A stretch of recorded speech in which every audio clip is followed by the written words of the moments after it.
Okay, so magandang gabi sa lahat ng nakikinig at sumusubaybay ng ating programang Manibela ng Masa on the Go. Nandito naman po tayo at magkakasama-sama sa loob ng isang oras. Para sa opinyon, talakayan, inaing ng bayan, tumawag lamang sa 0956-512-2086. Siyempre, dito lamang po yung sempilan ng Paranaque Net Radio Worldwide. Luzon, Visayas at Mindanao. Ito po ang inyong lingkod. Gaspar Latam nagsasabing sa umagas tanghali, maging sa gabi tayo magkakasama-sama dito po sa ating programang Manibela ng Masa on the Go. Ngayon po ay March 25. Talaga naman Martes, mainit na Martes. At dito po sa lungsod ng Paranaque ay tila hindi po naramdaman yung pong ginaganap na transport strike na ikinasa ng Manibela. Hindi po ito hindi po itong programa ko ang kumasa niyan, kundi yung pong Manibela na hawak po ni yung pong candidate na si Amar Balbuena, na kung saan siya naman po ay talaga naman nagpapasaway 3 araw daw na transport strike. So talagang nakakabanas. Mainit na nga. Tapos sinasabayan pa ng mga ganyang kilos protesta na hindi naman po napapanahon.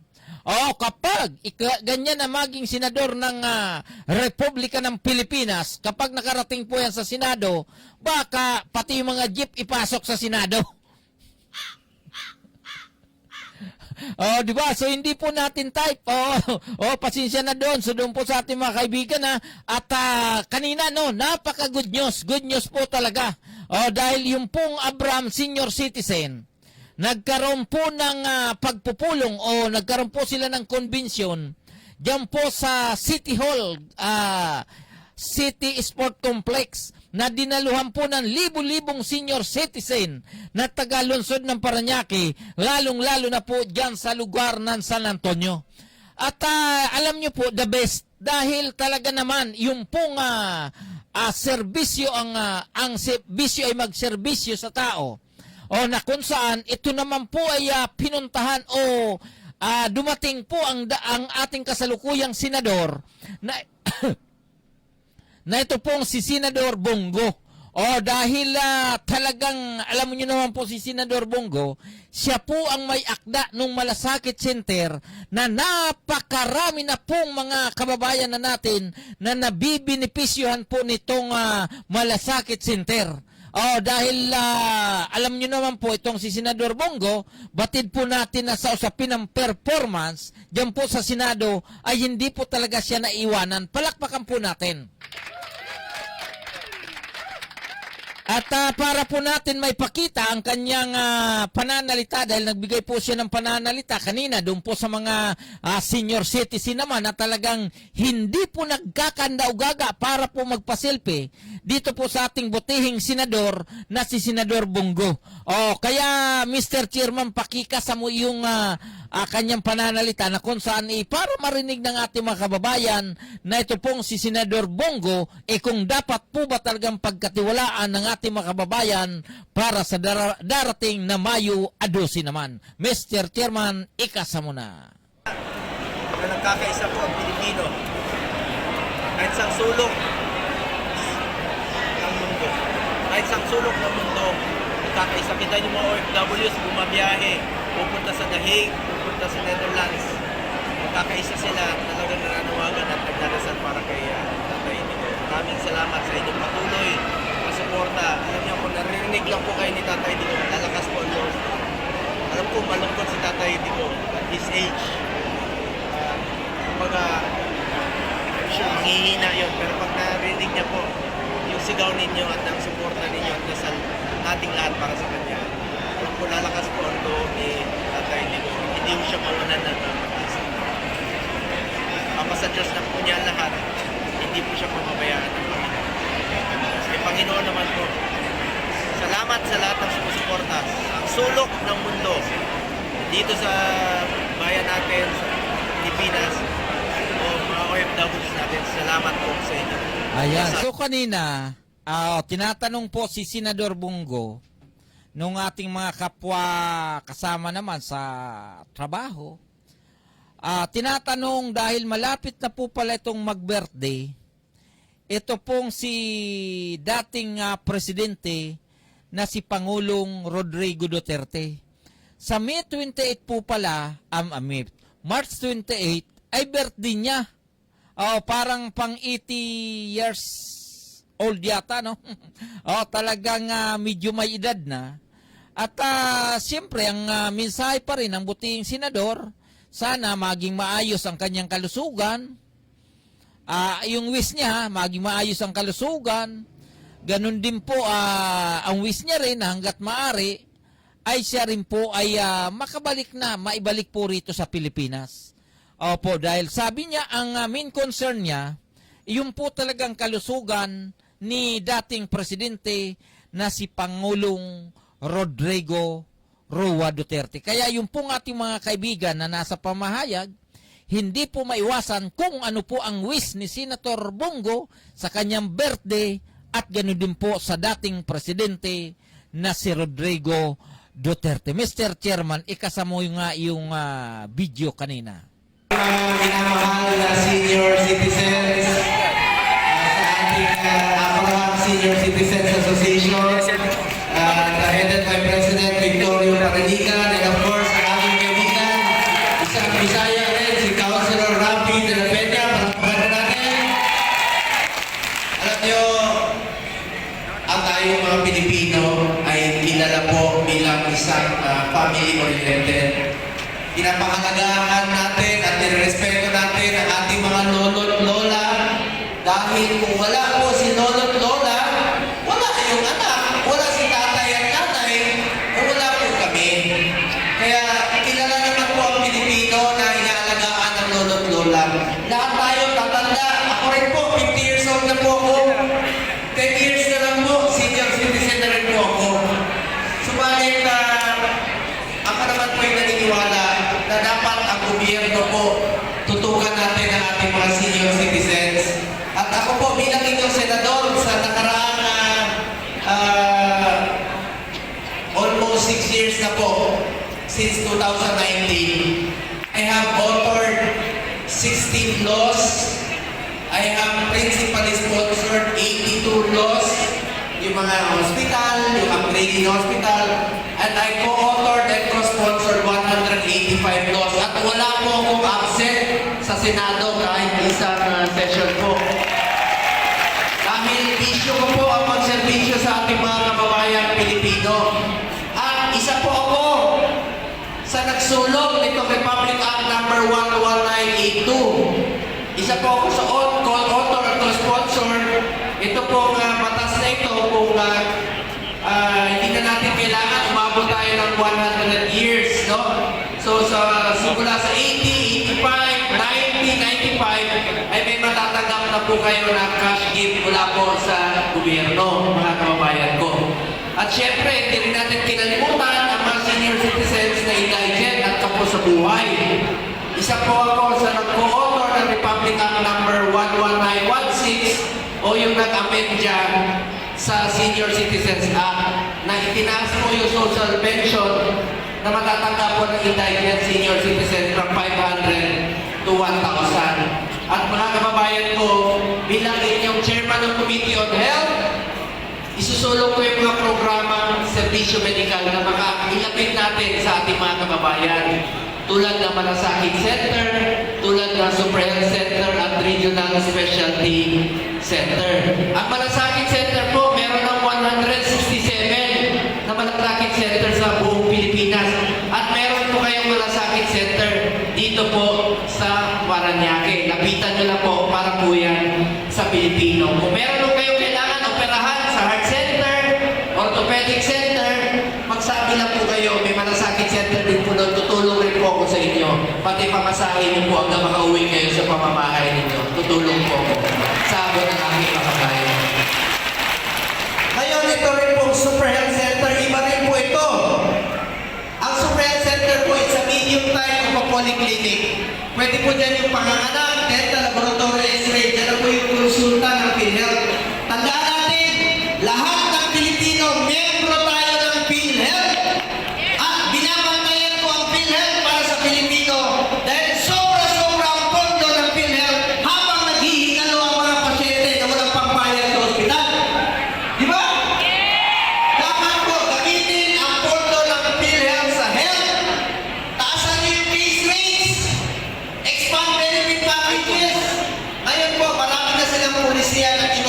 tututukan ko po yung tinanggal na nila yung single period of confinement policy para po na hindi na nila pinagbawal. Noon, bawal ma-admit pangalawang beses sa noon ng 90 dias. Kalokohan yun, kaya tinanggal na nila.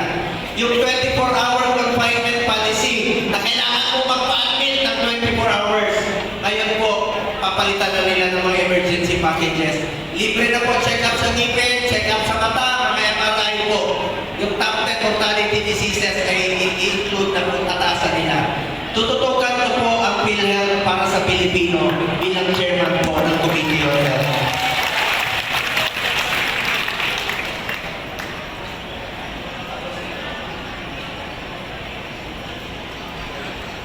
Ayan. Ayan, siyan po ay si Senador Bongo. Dito po yan sa lungsod ng Parañaque, kanina lamang. Talaga naman makikita po natin ang kanyang sincerity o sinseridad para makapaglingkod sa ating mga kababayan. Opo. So ako ay personal na tayo po ay ipinapakita natin sa taong bayan kung sino po ba talaga ang mga karapat-dapat na mapunta po dyan sa Senado. So, pagkakaalam po natin, si Senador Bongo ay hindi naman po ito nagtapos sa usapin ng batas eh. Hindi naman po siya nagtapos ng abugasya. Pero pagdating naman doon sa kanyang nagawang batas, diyan po sa Senado, ay talagang suwak na suwak naman po sa panlasa ng taong bayan sa usapin ng kalusugan. Dati-rati po kasi, bagamat tayo ay pari-parehong miyembro ng PhilHealth, pero yung PhilHealth po ay dati may pagkainutil po yan. Una, magkano lang po ang binabawas sa bill kapag ikaw po ay na-hospital? Di ba halos 20% lang? Halimbawa, kapag nagkaroon ka ng bill ng 100,000, ang mababawas lang po doon is 20,000 kasi 20% lang. The rest po, yung 80,000, more or less, yung po ay babayaran mo ng sarili mong bulsa. At ang problema nga po, paano na lang kung wala kang pera? So doon po namumroblema ang Juan de la Cruz. So maliban pa po roon, di ba? Marami na pong itinayo ang malasakit center sa iba't ibang lugar ng Pilipinas na kung saan ito po ay talagang ginawa ng ating butihing senador na si Bongo. Dahil siya po ay ang may hawak ng Committee of Health, di ba? At ang maganda po rito, ang sabi nito pong si Bongo, tututukan niya po ang PhilHealth dahil marami pong pera ang PhilHealth na hindi nagagamit, kaya nangyari, pinagka-interesan po ng ating National Treasury. Di ba na sabi, hindi naman nagagamit, bakit hindi nyo ibalik yan sa national government o sa National Treasury? So, ngayon, sa pamagitan po nitong si Senador Bongo, nagkaroon na po ng extension yung mga services mula po sa PhilHealth. Dahil yung po tinatawag na e-consulta. Di ba dati wala po yung e-consulta na yan. Ngayon, marami na pong e-consulta na kahit sino pwede na pong maging miyembro at makapag-avail ng mga packages ng PhilHealth. Iyon po ang maganda, palakpakan po natin. At maliban pa po roon, marami pa po rin pong mga bagong packages ang PhilHealth na kailangan lang po malaman ng ating mga kababayan para po sila makapag-avail. Di ba? Kasama na po rito yung paglilinis ng ngipin, di ba? Yung dental. Kasama na po yan na natin pong pagkakaalam.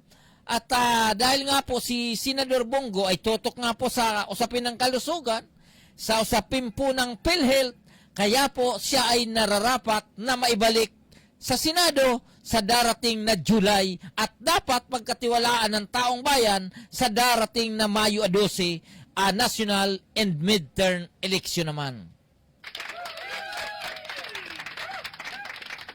Ayan, so itutuloy na po natin yung kanyang pananalita diyan po sa lungsod ng Parañaque sa harap ng libu-libong mga senior citizen ng lungsod. Mr. Chairman, ikasa mo na.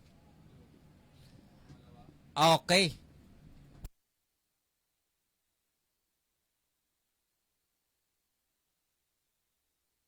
At pagkakaroon po ng mahigit 700 na super health center sa buong Pilipinas po.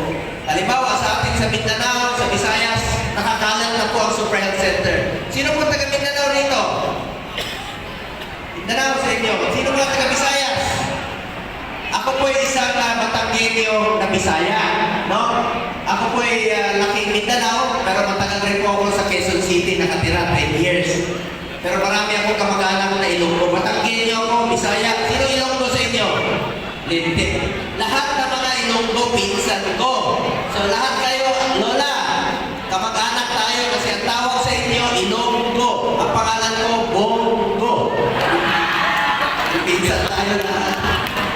O sino bang ko rito? Sino sa inyo? Pinasing ko? Wala, dadaan lang ako. Dadaan lang ko.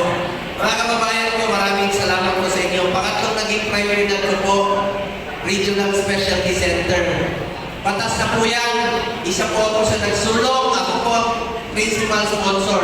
Yung mga heart center, cancer center, geriatric center, itatayo na sa mga selected DOH hospital para po sa ating mga matatanda natin, Arcel.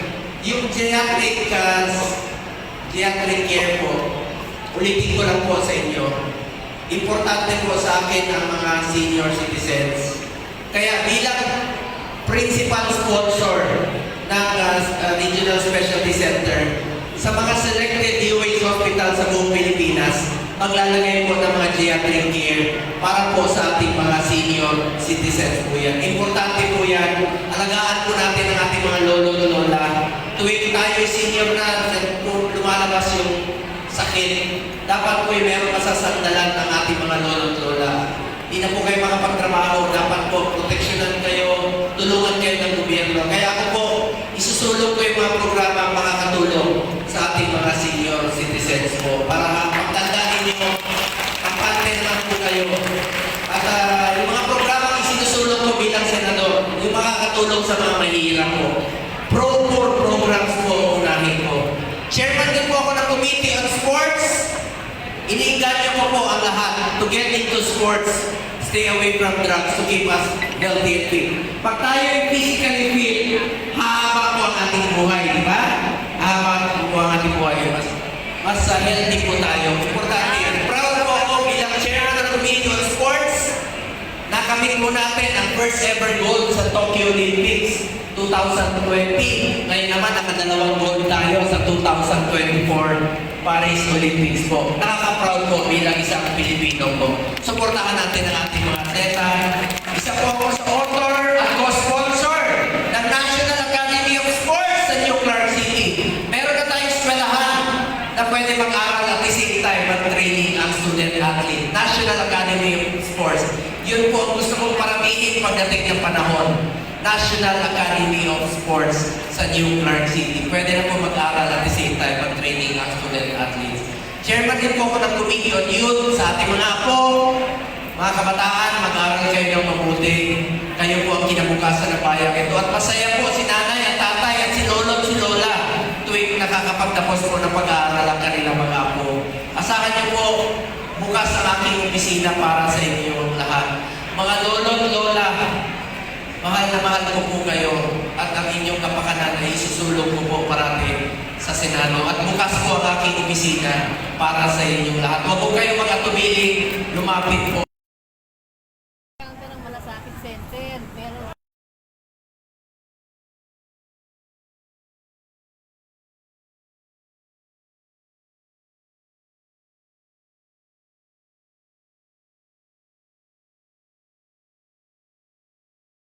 ng Malasakit Center, ng Malasakit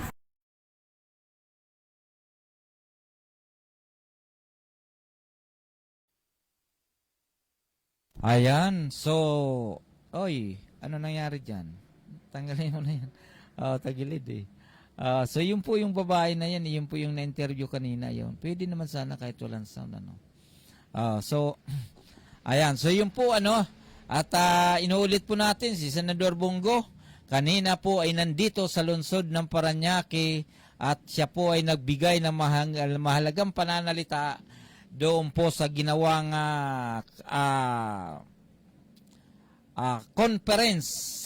conference ng mga senior citizen dito po sa lungsod ng Parañaque sa ilalim po ng Abraham Senior Citizen. At tayo naman po ay natutuwa dahil sa loob ng halos 6 na taon, less than 6 years, na si Senator Bongo ay naging senador, ilang bisis po yan pumupunta rito. Pag sunog, may sunog, lagi nandito po yan.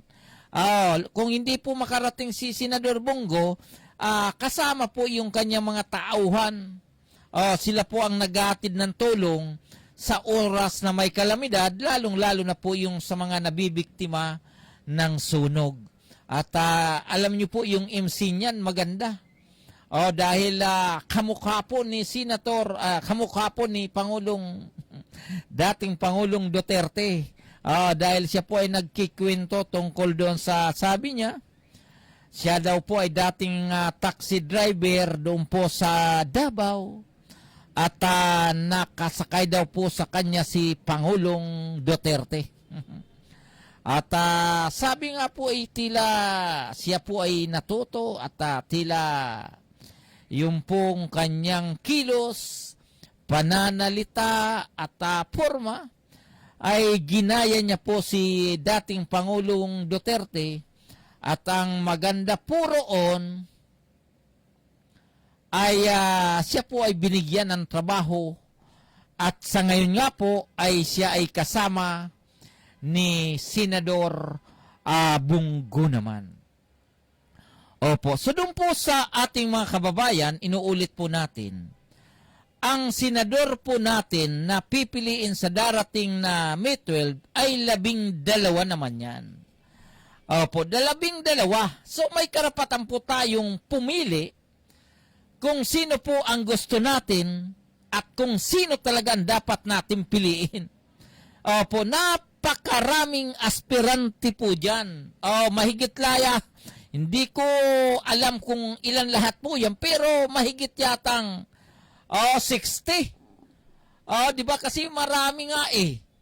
Ngayon, so instead na alam nyo naman, na pipiliin po ay 12 lamang, so marami po ang hindi mapipili at matatalo. Opo, ang mabigat po dyan, kaya ito po ay binibigyan po natin ng diin. Opo, kasi baka madali tayo nung iba dyan na baka wala naman pong magawa sa Senado. So baka po tayo ay mabudol lamang. So hindi po katulad ni Senador Bongo na talagang ang kanyang performance ay talagang mataas, lalong-lalo na po sa kanyang programang Malasakit Center, na kung saan talaga naman marami pong nakapag-abil. Dapat wag po nating kalimutan. Ito po ay sarili ko po itong opinion at sarili ko po itong pananalita na bilang isang ordinaryong tao, bilang isang ordinaryong Pilipino at bilang isang ordinaryong butante. Kasi dapat tayo magtulungan eh.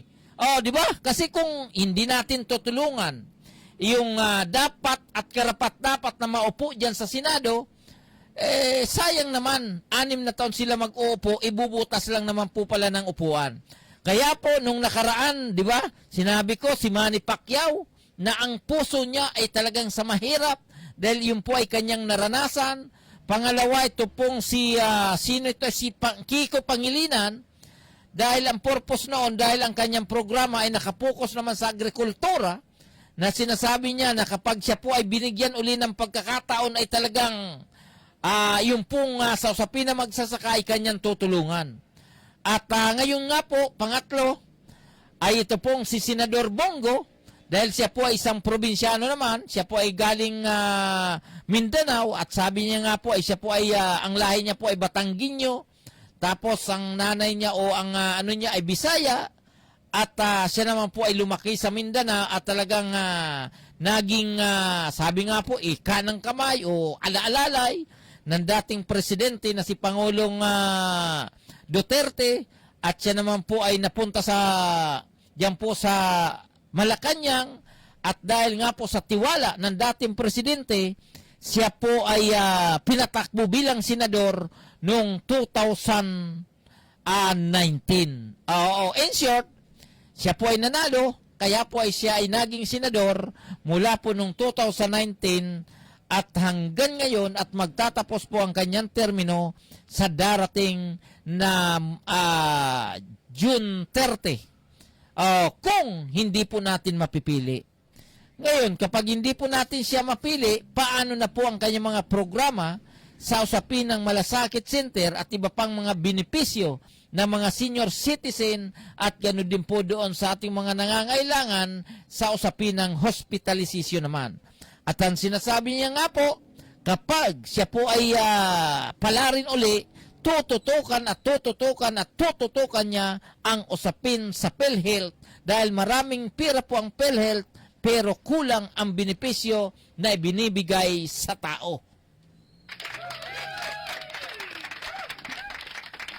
So iniulit po natin huwag po natin kalimutan si Senador Bongo sa darating na Mayo 12 National and Midterm Election. So mahala na po kayo dyan Okay, so doon po sa atin mga kaibigan, Luzon, Visayas at Mindanao, ang oras po natin ay ganap ng alas 9:22 ng gabi. Dito lamang po yung sa impilan ng Paranaque Net Radio Worldwide. So Mr. Chairman Patalastas, manibila ng Maso Nagal.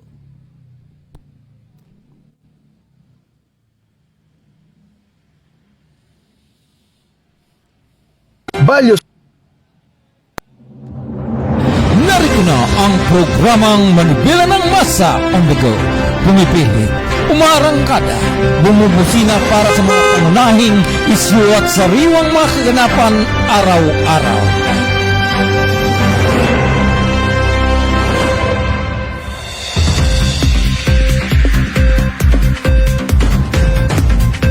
Manibela ng Masa, may puso, may damdamin, may opinyon, at may pagmamahal para sa kinabukasan ng inang bayan.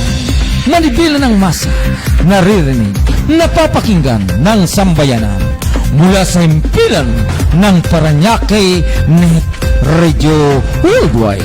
Hosted by Gaspar Latam.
Pogi talaga si Justin.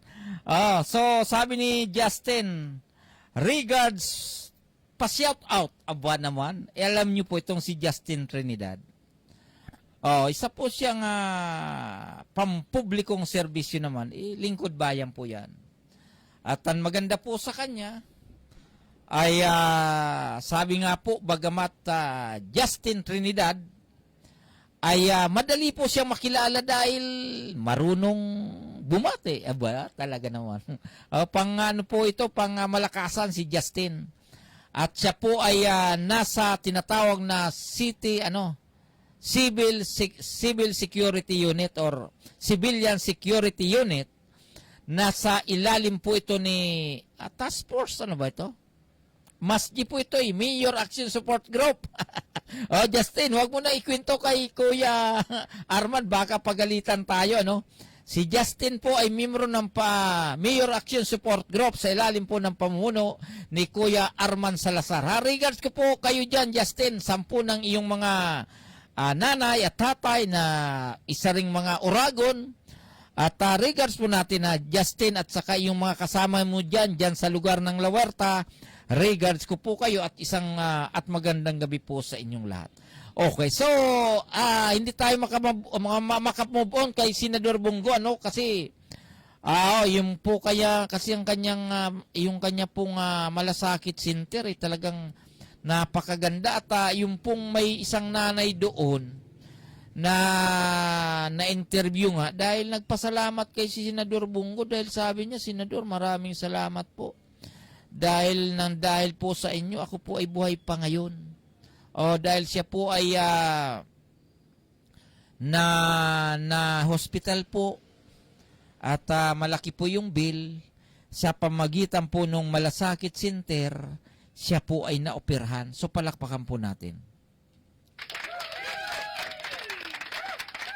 Ayan. So doon po sa ating mga kababayan naman, inuulit po natin, malapit na po magsimula yung tinatawag na local campaign period. Dahil sa magsisimula na po ito sa Mayo 28. March 28, Marso 28. At bukas nga po ay March 26, Miyerkules, magkakaroon po ng tinatawag na Unity Walk para po sa gagawing eleksyon sa Mayo. Initiated po ito ng Comelec Parañaque na kung saan magkakaroon po ng tinatawag na Uniwalk mula po roon sa simbahan ng San Antonio papunta po sa City Gym dahil ang layunin nga po nito ay tayo ay dapat magkaisa na maging maayos ang takbo ng eleksyon.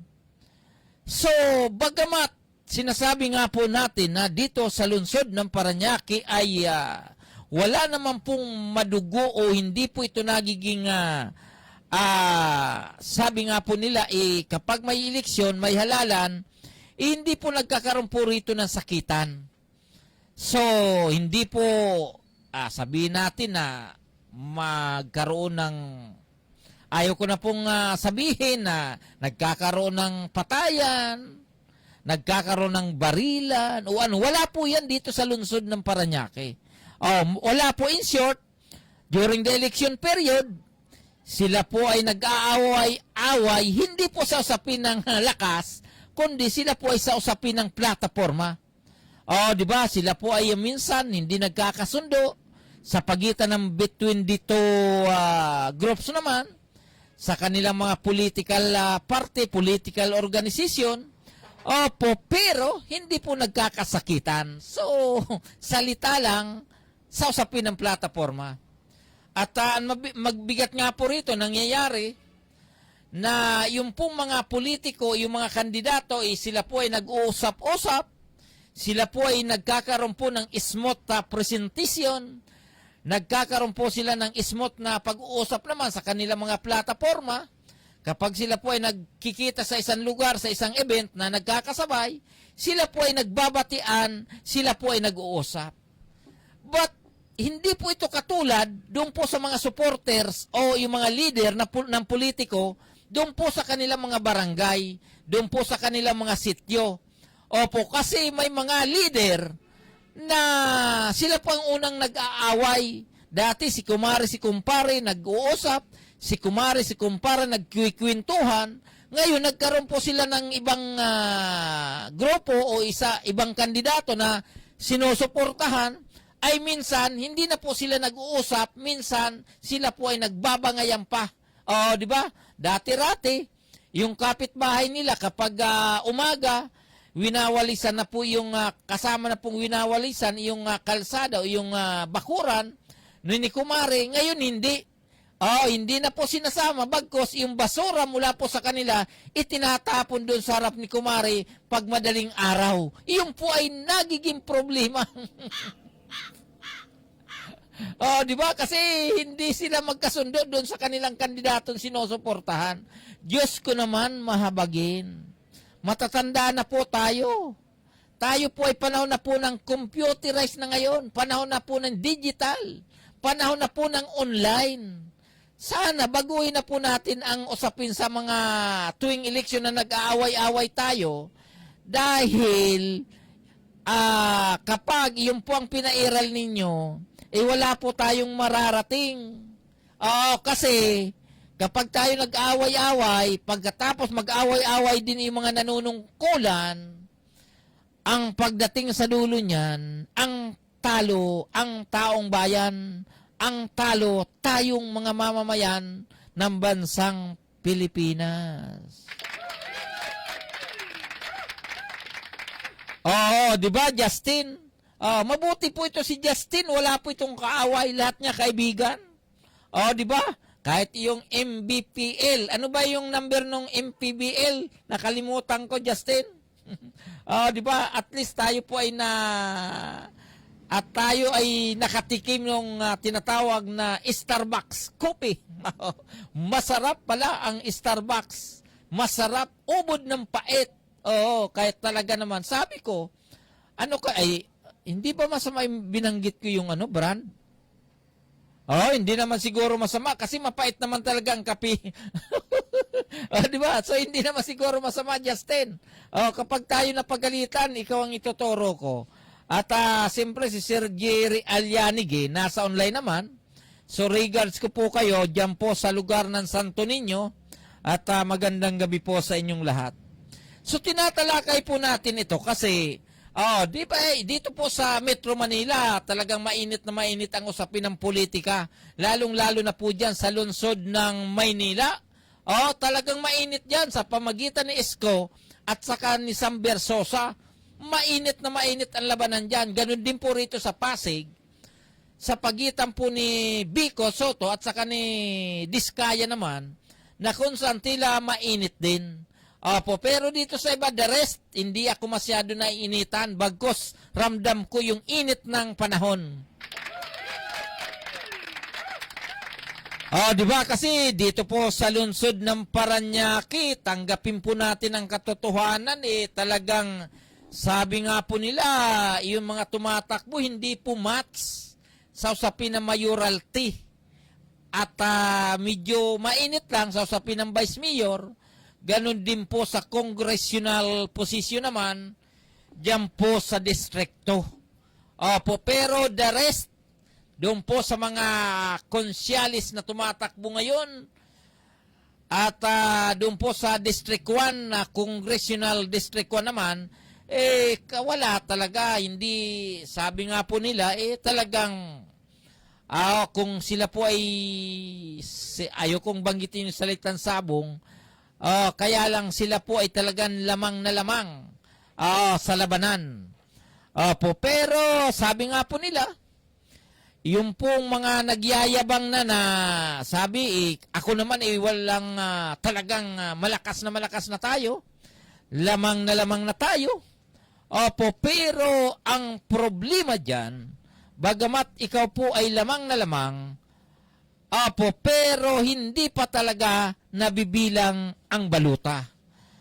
So ibig ko lang pong sabihin, baka sa hindi natin inaasahan, dahil sa pagpapabaya, dahil sa arte, dahil sa yabang ng mga leader, doon po sa mga komunidad, sa mga folk leader, barangay leader, palibasa, sabi nga po nila, leader ka ng isang kandidato, maggaspang naman ang pag-ugali mo, o kaya papilista ka, baka magalit sa iyo pati yung kandidato mo maisama sa galit.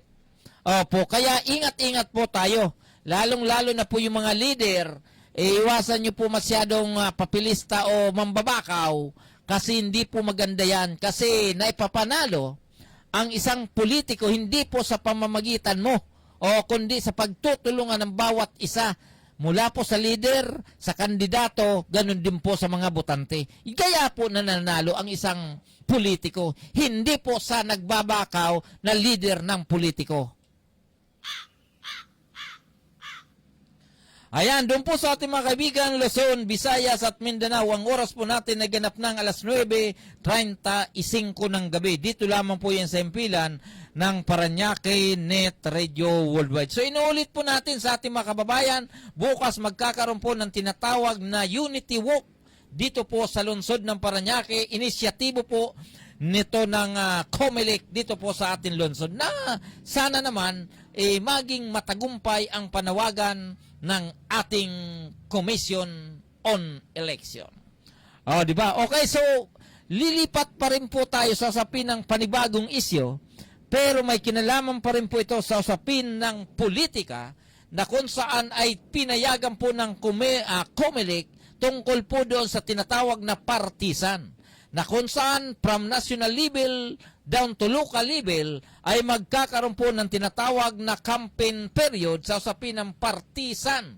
Ibig sabihin, kung ito po mga barangay captain, mga barangay chairman, mga konsyales o mga kagawad, maging yung pong ating mga SK chairman, SK councilor, ay pwede po silang mangampanya para po sa kanilang dinadalang kandidato.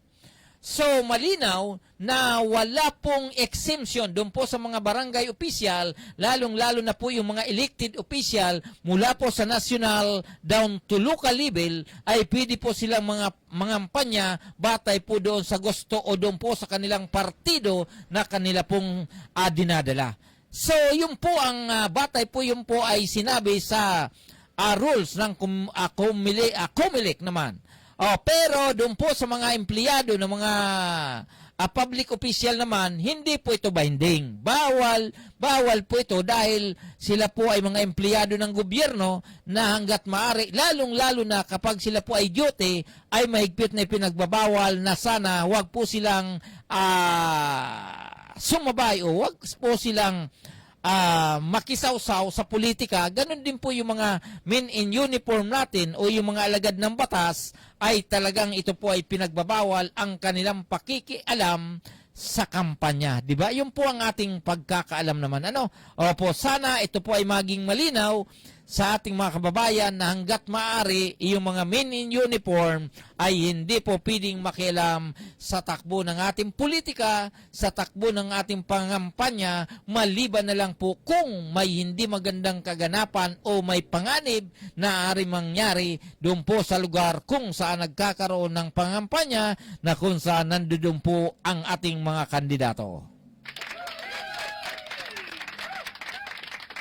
Ayan, so tuloy-tuloy na po tayo ha. So inuulit po natin. At bagamat po malapit na magsimula yung local election period, yung pangangampanya sa March 28 na po, sana hangad po natin na tayo po ay hindi magkaroon po ng pag-away-away sa komunidad o kaya sa barangay, dahil ito po ay wala po tayong mapapala bagkos tayo po ay maaaring mapahamak pa dahil sa ating ginagawang pang-aaway sa ating mga kapitbahay. So hindi po ito maganda ha. Magkaroon po tayo ng pagkakaisa, pagtutulungan para mapili ang nararapat at dapat iboto para sa darating na Mayo 12 taong kasalukuyan.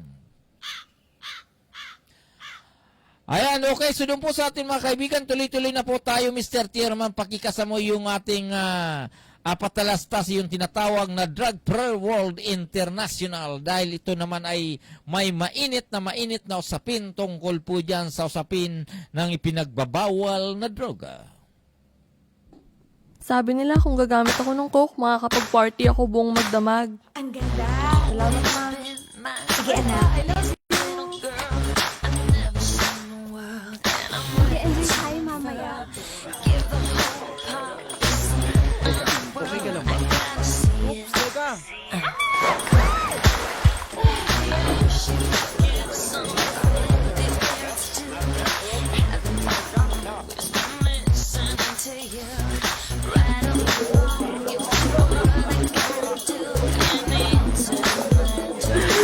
Sige na, girl. Bilis. Buksan mo na to.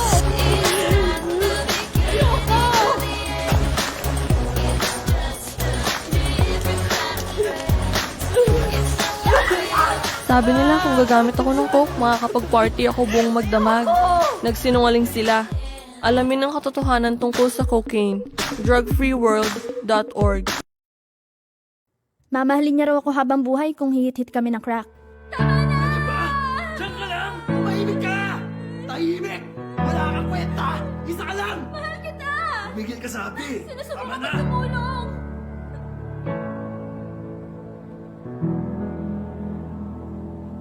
Nasaan ang pera? Oo, ito na. Bakit mo siya tinatanong, ha? Sige natin. Sige. Kwenta. Pulis to! Sumuko na kayo! Meron kami warrant! Sumuko na kayo! Clear! Clear! Sumuko ka na! Itaas ang mga kamay at tumarap sa pader!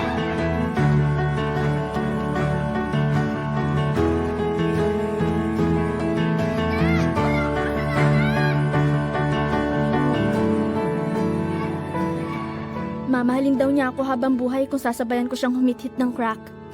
Nagsinungaling siya. Alamin ang katotohanan tungkol sa crack. Drugfreeworld.org.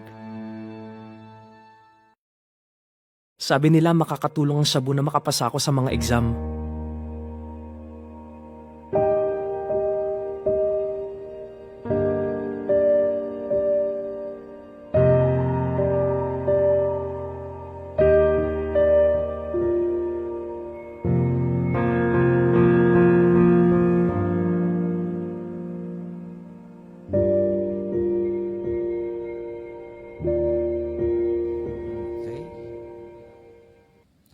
Ayan, so,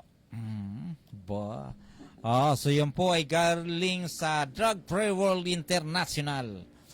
Sa usapin ng droga, talong-talo ka. Kaya hanggat maaari, huwag na nyo nan subukan para hindi ka tuluyang matalo sa laban. Ayan. Okay, so doon po sa atin mga kaibigan kung ano man po ang sinasabi natin dito, dahil maigpit na po ang ating mga alagad ng batas sa usapin ng fake news, sa usapin ng hindi totoong balita, lalong-lalo na po itong National Bureau of Investigation, siyempre tayo ay nasa online. Malamang ang ating mga programa ay under monitoring ng iba pang agency ng ating gobyerno. Kaya po ang inyong lingkod ay nagsasabi lamang ng pawang totoo at mga pawang katotohanan, mga katotohanang balita o sa likod ng mga balita sa pamagitan naman po natin ng sariling opinion o pre-communication na kung saan ang layunin po natin ay maipalaganap sa ating mga kababayan, maiparating sa ating mga kababayan kung ano po ba talaga ang nararapat at kung ano po ba talaga ang kailangan ng taong bayan para makuha ang katotohanan. Kaya po kung tayo po ay may nilalagay dito mga photos and videos, yan po naman ay tunay na nangyayari, tunay na kaganapan, dahil nga po sa gusto natin ipaalam sa taong bayan na malaman po nila ang mga nagawa ng mga ito. Di ba? Ganun lang yan. Di ba? So, ganun lang po yan. At pero lipat na po tayo, malapit na po tayo magtapos, mga ilang minuto na lang at tayo po ay magtatapos na. Lilipat na po tayo naman sa usapin ng mga presyuhan ng mga bilihin, inuulit-ulit po natin. Kaya po ito ay sumagi na naman at may sasama na naman natin sa ating programa. Dahil tama po ang sinabi ni Senador Kiko Pangilinan na kapag hindi po maayos ang magiging takbo ng ating agrikultura sa buong bansa, tayo po ay mapupunta sa kahirapan at tuloy-tuloy na mararanasan ang gutom. Kasi tayo po ay sa kasalukuyan ay umaasa na lang po tayo sa usapin ng importasyon sa mga iba't ibang uri ng basic commodities, isda, karne, yung tinatawag na bigas, tayo po ay nag-import na. At ganun din po doon po sa usapin ng mga gulay, vegetable, supposed to be dapat inuulit-ulit natin na hindi talaga tayo pwedeng dapat mag-import dahil ang Pilipinas naman is an agricultural land. Ibig sabihin, ang ating mga lupain ay kailangan ay talagang iba't ibang uri ng pananim ay nabubuhay naman. Pero unfortunately, ito po ay napapabayaan na suporta ng ating gobyerno. Kaya po yung mga magsasaka, yung pong ating mga kapatid sa kabundukan o kaya kapatid sa probinsya ay hindi na po ginaganahan na magtanim dahil nga po sila po ay nalulugi dahil nga po sa usapin ng pagpapabaya ng ating gobyerno, ganun din po sa usapin ng mga mahal na pagbili ng mga pataba, pesticide at insecticide o iba pang uri ng kailangan para maging maayos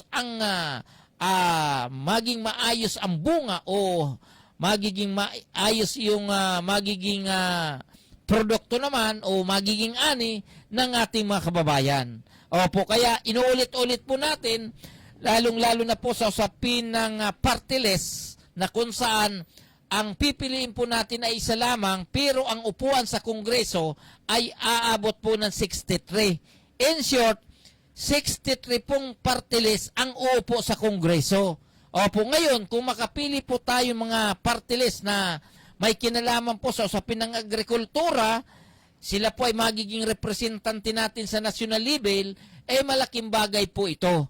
Kaya po, ipinopromote ko sa inyo na hanggat maaari, tayo naman ay mga kapwa probinsyano, tayo naman po ay mga lumaki sa probinsya, so mahalin po natin yung programa sa usapin ng agrikultura, inuulit-ulit po natin.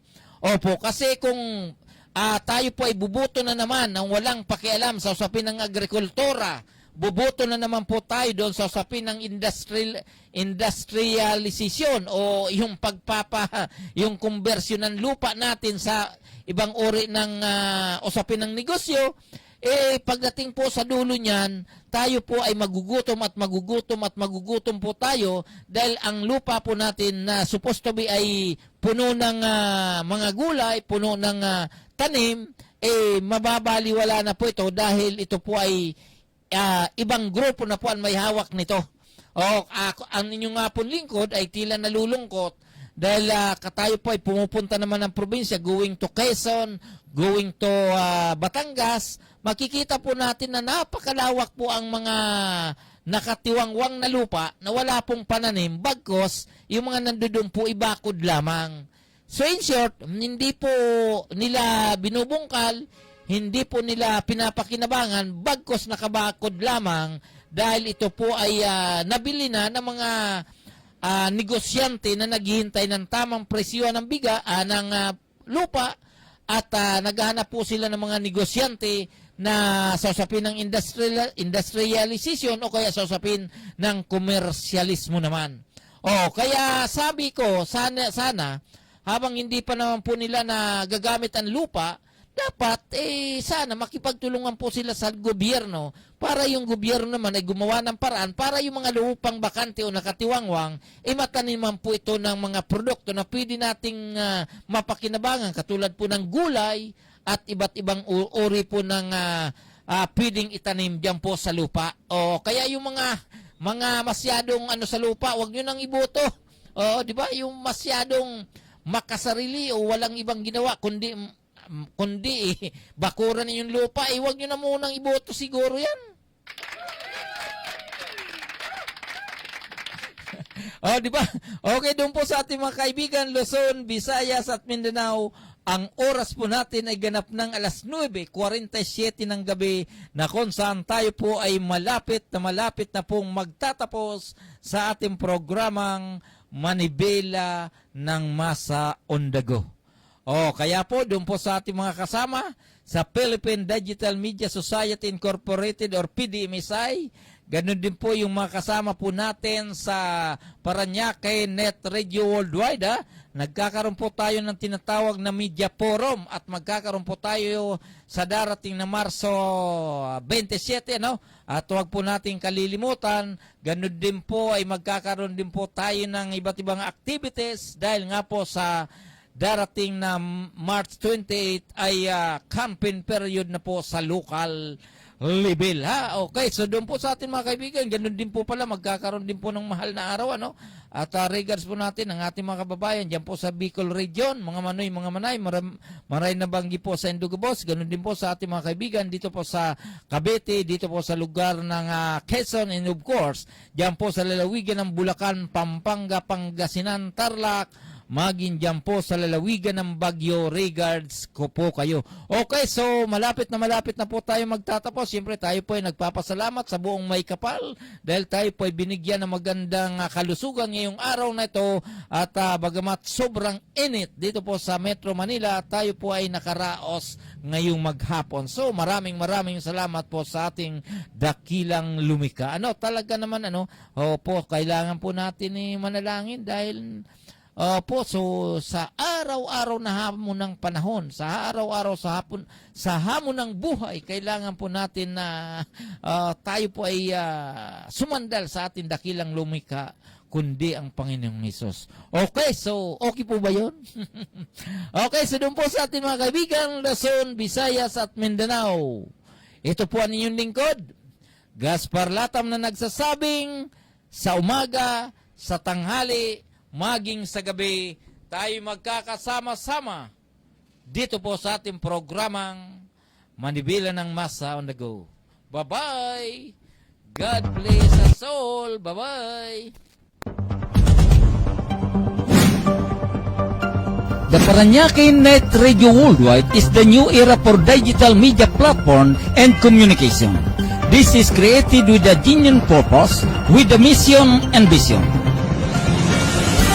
Mission: to promote the responsible reporting and practice of journalism for the city of Paranaque, and the vision is to unify media practitioners with the city of Paranaque for a better standards of journalism and to uplift the responsibility of officers and members as a counterpart of local government unit and the field of mass media.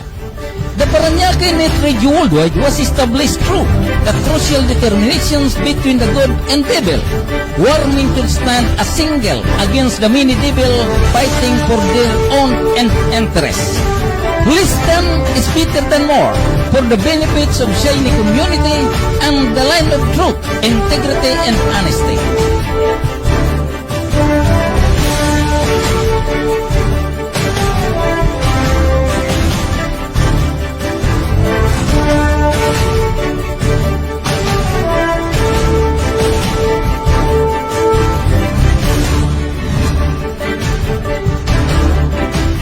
Paranaque Net Radio Worldwide is a pioneer member of Philippine Online Broadcaster Association or PUBA since 2018 and continues to expose a vital information from the city of Paranaque, bringing to the world through different programs, blogging, live coverage, and other means of communication conducted by the officers, members, and all active units across the wide corners.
Manibela ng Masa on the Go, hosted by Gaspar Latam.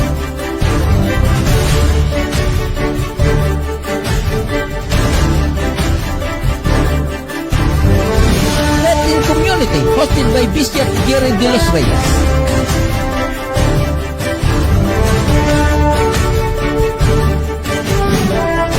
Radio at Radio, hosted by Mr. Redin Oro.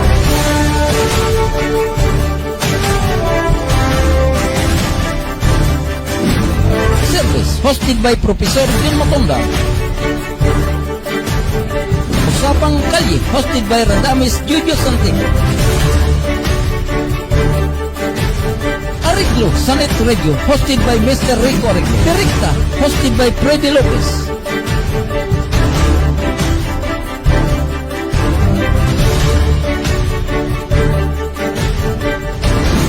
Tugnayang Ulat sa Bayan, hosted by Police Major Nemrod Palomino.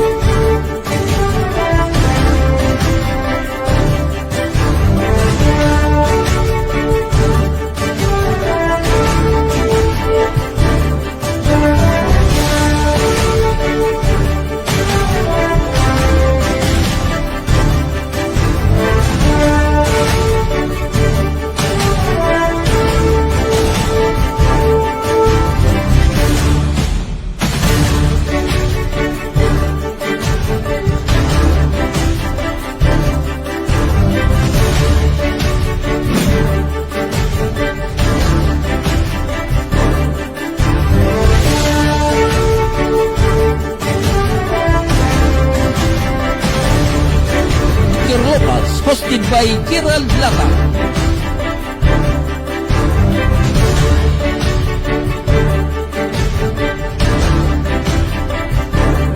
Media Patrol, hosted by Jen Wonder Billion. Espranyak News, hosted by Javin Moreno and Ronel Ayo. Express Paranaque News. Ngayong linggo ng ika-26 ng Marso ay naghanda ng proyekto para sa mga kababaihan bilang selebrasyon sa National Women's Month. Pinangunahan ito ni Councilor Pablo Paulo Olivares II, punong barangay Noel P. Haplos at ang founder ng Samahan ng Aktibong Kababaihan ng San Isidro na si Kagawad Lin Laginlin. Para saan po itong event at ano pong mga benefits na makukuha ng mga kababaihan para po dito? Itong event na po para po sa ating mga kababaihan sa Isidro. Satin News, hosted by Jubel Sumalinog Vinyares and More Abing. OMG, Usapang Seguridad at Serbisyong de Calidad, hosted by Doc Nel Selva. Kung Pilipinas Ngayon, hosted by Doc Edward Perez. Transformation Spiritual Transformation Incorporated or BFTCI, hosted by Mr. John Osorio.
Net Radio Worldwide never stop to create, innovate, to learn, and establish a different way of communications through media seminars, conferences, and other accreditation to all stakeholders, local and national agencies, and now, the Philippine Digital Media Society Incorporated or PDMSI was born and created.